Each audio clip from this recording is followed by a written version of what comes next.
right, we're going to change the pace. How many people of us here have kids? Okay, roughly about half. How many plan to have kids? Well, these are mine. I love them dearly, and I promise you this talk will have something to do with your kids. Okay? And let me introduce myself first. I am Christopher Nguyen, and if you look at my Twitter handle here, I've been all of these.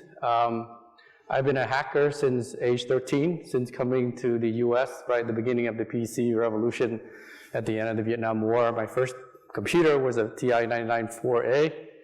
I grew up in Silicon Valley, fortunately, and went to work on BSD at Berkeley. That was my undergrad, and then I did my PhD at Stanford, and then became a professor. And I started the computer engineering program at the Hong Kong University of Science and Technology almost 25 years ago.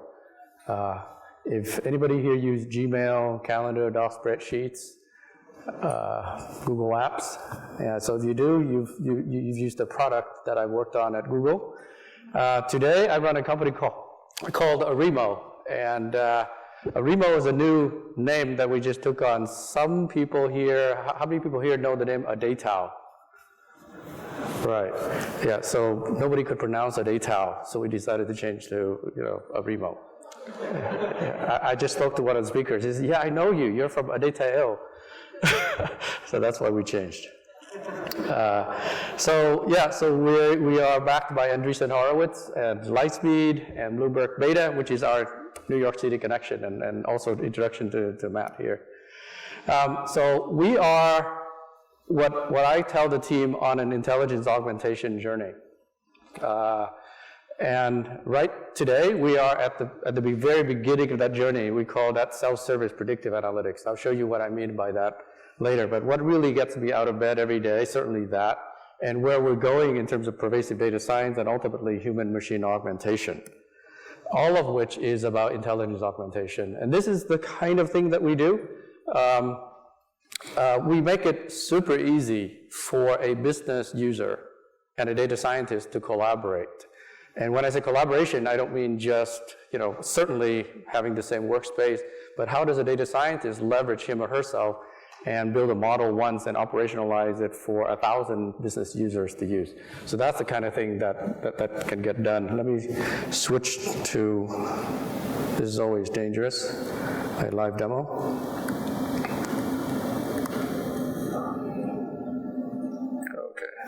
We shared the same laptop, so I did a bunch of this stuff here earlier. So if you, and by the way, this is on-prem software, so if you look at an Arimo web interface, it looks like this, and I used to work on Google Docs, so this looks a lot like Google Docs, only a lot more beautiful. And then there's dashboards, which everybody loves, and data sets. And the idea is that we allow people to work on very large-scale data. So here's a quick example of a data set that is 123 million rows. This is flight data, 123.5 million rows over a 20-year period published by the Department of Transportation. And I'm just going to ask a few questions about it. Hopefully it'll run well. So I can do this, just natural language I can type, and it'll suggest just like a Google search, arrival delay, and day of week. So if I click on this, what it'll do is the system knows enough that it knows the schema, and it knows that day of week is a categorical variable, so it'll do an aggregation. So the answer to this will be sort of the average or the total delay by day of week. So whenever I do this demo, I make people guess which day of the week is the worst day to fly in the continental US over 20 years from 1988 to 2008.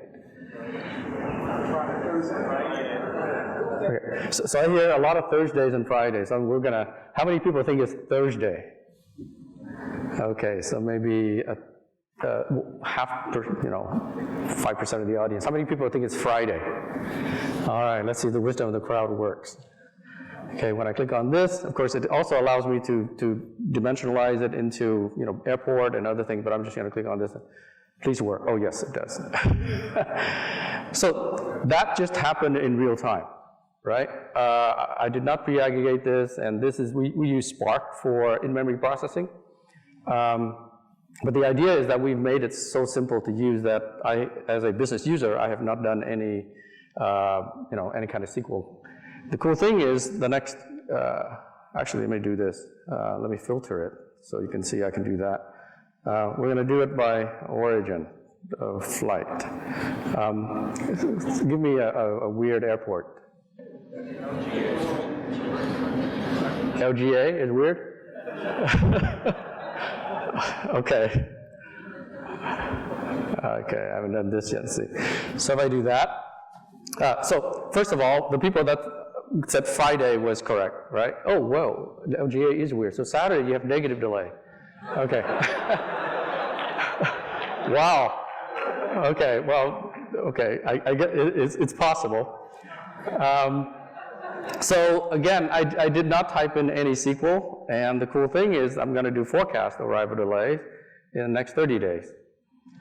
Okay, and when I do that, a model is run in the cluster, and it just essentially did what a data scientist would be called to do, building models using R and so on, and then operationalize that for the business user. So here, we have the forecast. The gray is the actual, and the green is the fit, and then forecast into the future. So I think I'll sort of stop the demos there. You can go into various other functionality, but I think you get the idea. You can schedule this to have it run every day. You can share it out. You can have PDF.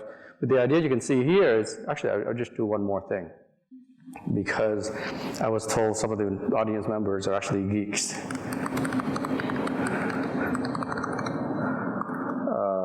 Origin equals that weird airport. Okay, so that also happened just in an instant. 2.3 million flights out of 123 coming out of LGA. So the idea here is that you speak your natural language. If you speak English, then you use natural English. If you prefer SQL, then you use SQL. There's also support for R, Python, and so on. So that's what we mean by collaboration, is that you bring your skills.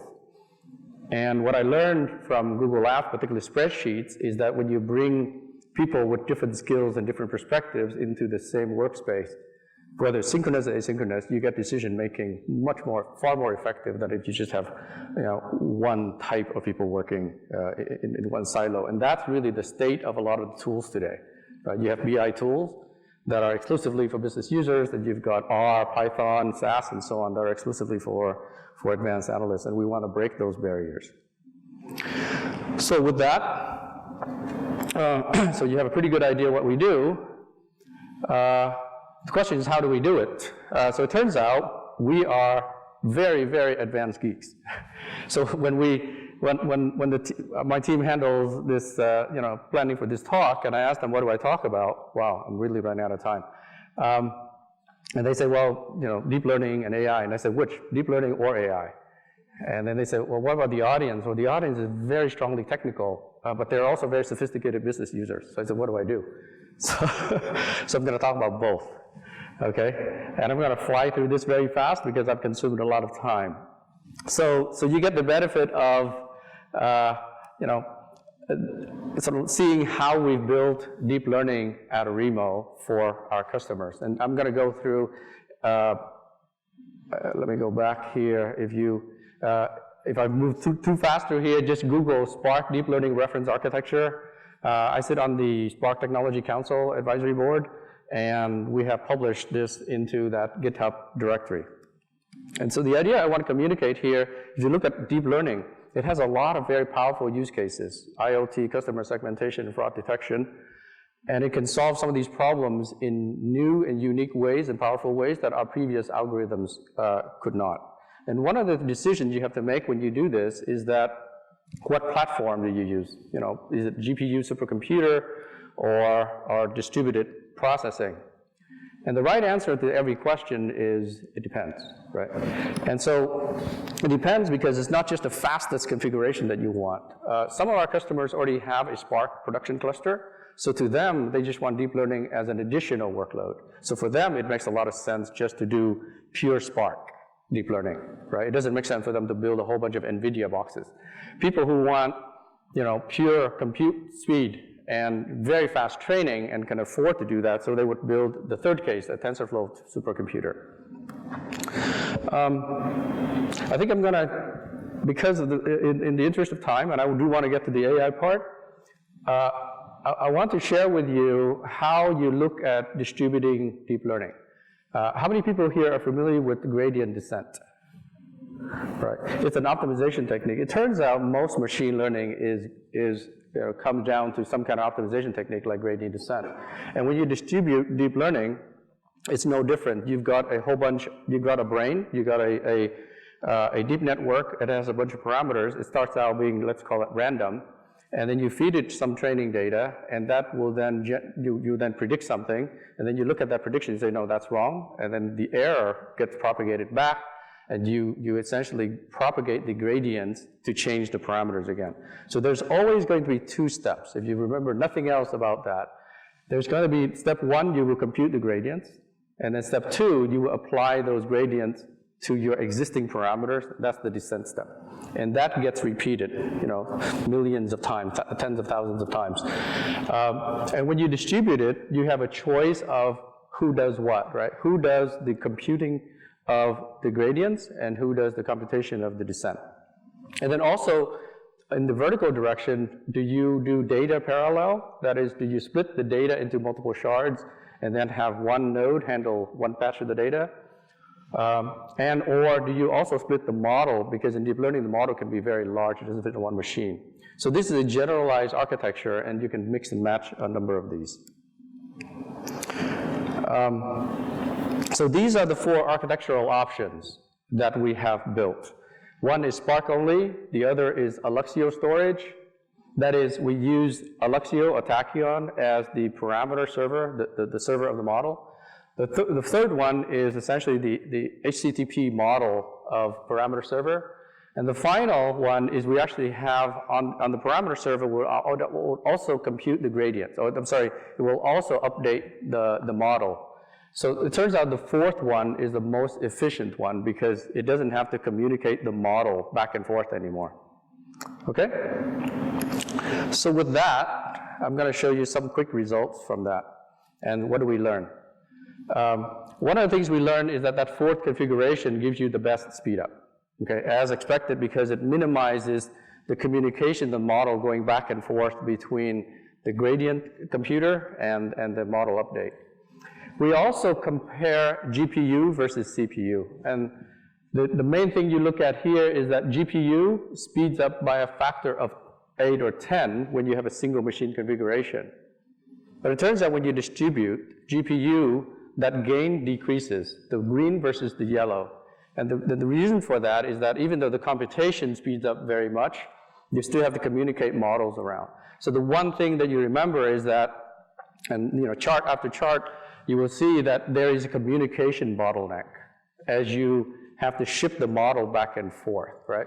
This chart shows in particular that no matter how many cores you have, even if you have an infinite number of cores, there's going to be some amount of time needed to communicate that model. Okay? So I've got, so I want to shift gears to talk about AI, because actually what it means is that, so once I get here, how many people have heard of the Ignite talks? Okay, so I just recently gave an Ignite talk on this. Once I get to this, it's going to advance every 15 seconds, no matter what. This is what I worry about, right? And I'm sort of responsible party for this. This is going to, people talk about advanced superintelligence, artificial superintelligence. What's going to happen, right? So as I say, part of what I do at Arimo is advancing the state of the art in this sort of stuff. And so when I think about the future, how many years from now we can compute that artificial superintelligence will arrive? I think many of us have seen this from way but why, right? So the audience I want to talk to you about this is the upper quadrant there, the people that think it'll happen. It's just a matter of time. Either pessimistic or optimistic. And I hope that by the time I'm done with the next few minutes, you'll become optimistic. If you look at the Google brain, it's at the level of about a cockroach. okay? And it's got about 1 million neurons. And if you compute the equivalent energy required per neuron and extrapolate that, it'll take about 50 years to get the equivalent human brain. There's another metric you look at in terms of traverse edges per second. And when you look at that, and you say, well, when would it take for it to become human in terms of cost? That's in about 16 years. So about 20 or 40 years, you know, essentially we're all going to die, right? So what does it matter? Well, I think at this point I'm just going to change topics. I'm going to talk about something else. I want to tell you about Eric Weihenmayer here. He's actually blind since age 13, and yet here you see him having a device, and he's playing tic-tac-toe with his girl, and he's climbing. In fact, he's the first blind person to climb Mount Everest.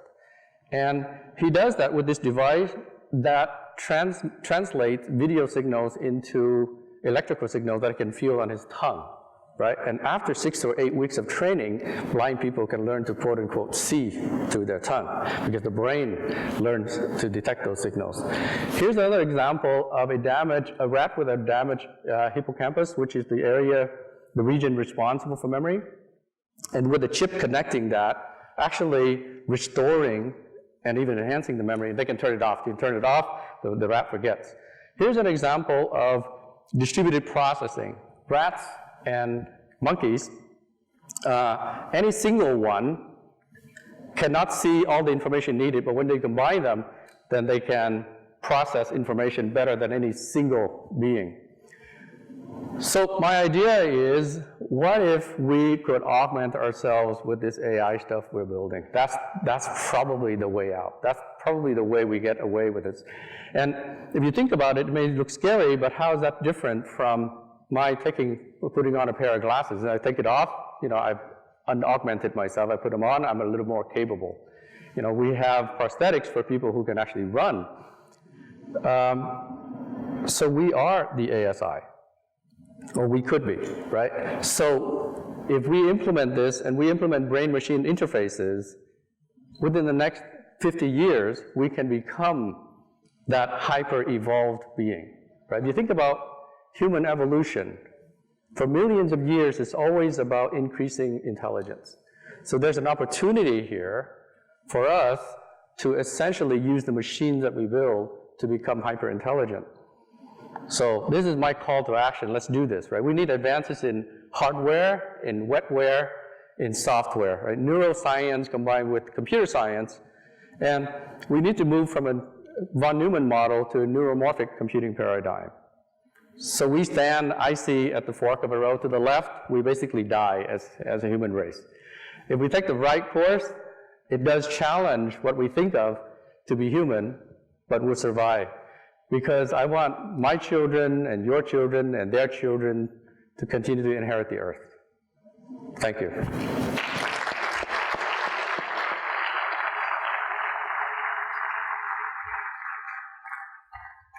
Thank you. Wow, you covered a lot of ground.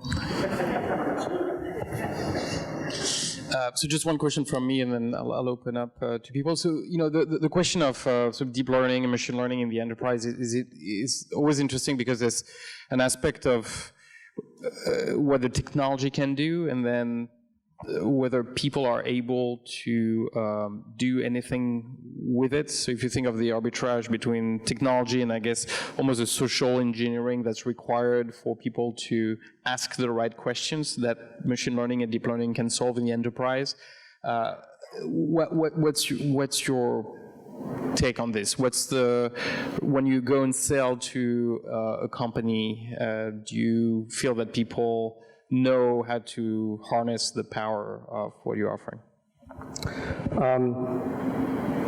I guess I understand that question as the way we approach business users at Arimo is that we actually respect them a lot. Some people build software that say, you know, let's dumb them down. In fact, business users are very sophisticated people. They just speak a different language. So earlier we had a discussion about the challenge of the business user having a lot of business rules in their head, and yet they can't translate them to SQL. So one of the things we do, like you can imagine, we do a lot of things under the hood in terms of technology. We actually split the ETL process both cognitively as well as technologically into two parts. One we call EETL, and the other we call BETL. EETL is enterprise ETL, and BETL is business ETL. And essentially, we provide tools for people to. The EETL is essentially responsible for data structures, converting a timestamp into Monday, Tuesday, and so on. Whereas the business user should expect that the data set is already well structured, but they will then easily from that impose business rules on it. And by separating these variables, you can essentially have that collaboration between data engineering and business done quite smoothly. So you saw some examples of the ability to do that, because when I do that demo, if you think a little bit, you say, well, how did the data get to be that way that a business user can think about that? So there was an EETL process that took it to that point. Very interesting. All right. Do we have questions? Over there. Do you have capability to deal with unstructured data as well as the structured one, or it's only when the data is very clean and very structured? Yeah. So that comes exactly from the last point I made, is that when we think of unstructured data, we think of A, sort of hierarchical, or B, textual data. And so there is a data engineering process to take dirty data and make it quote unquote clean, but not necessarily with business rules built in yet. That's one set. The kind of data that we really like is sort of time series events. So tweets would be time series, your mobile location is time series, and we're able to, using deep learning techniques, be able to take these sequences of event, whether they are lined up in time or not, be able to recognize these patterns. So you use, for example, RNN, recurrent networks, as opposed to CNN. And that's another way we look at essentially handling unstructured data and converting them into text images, whether you have text images or structured numbers, they all end up being vectors that get fed into the deep networks that we work on. So, yes. Sure.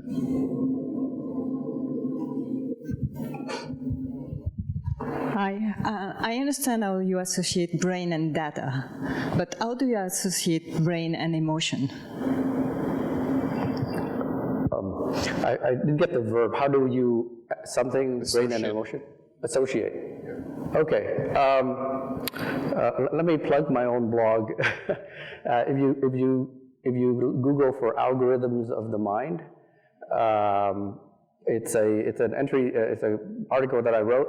The thesis saying that it's not so much, it's certainly that neuroscience teaches us a lot about how to build computers or build machine or deep networks. As we build these things, at least from my perspective, we're learning a lot about how our brains may work. So to answer your question, if you think about these deep layers, there are multiple layers, and at the very top we give them a label, dog, cat, chair, and so on and so forth. So if you think about language in our minds, there are a lot more concepts that we hold than there are words for. So words are essentially the final layer, the labels that we ascribe to things. So the layers below that is what I think of as intuition, right? I actually think it is that concretely meaningful. So emotion, feelings, and so on are all representations in my deep network. And they resonate. When I listen to a particularly beautiful passage of music, there are certain neurons that resonate, and that's why I feel good, and it generates a whole bunch of endorphins. But I think at the core, it's electrochemical.